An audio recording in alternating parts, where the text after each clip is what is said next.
My 3 tips for the perfect beachy wave is focusing the heat right up at the top, making sure you leave a little bit of the ends out, and alternating the direction of the curling iron every other. So this one is away from the face. The next one is going to be towards the face. Make sure that the ones around the face are always going away.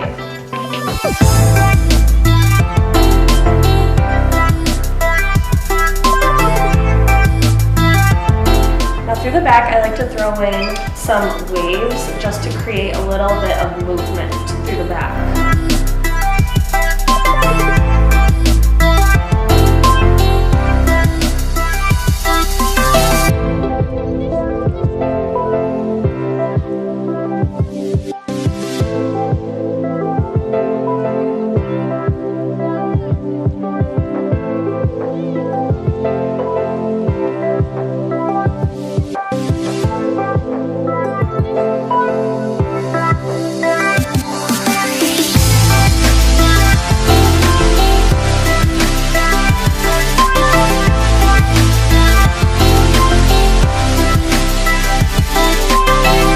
Here's a little trick to blend the bangs in with the curls.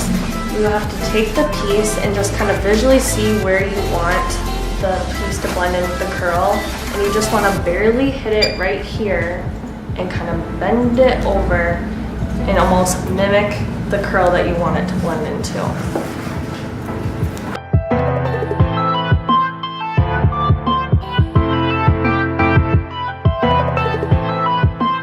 And this is the final look. Soft, textured lock.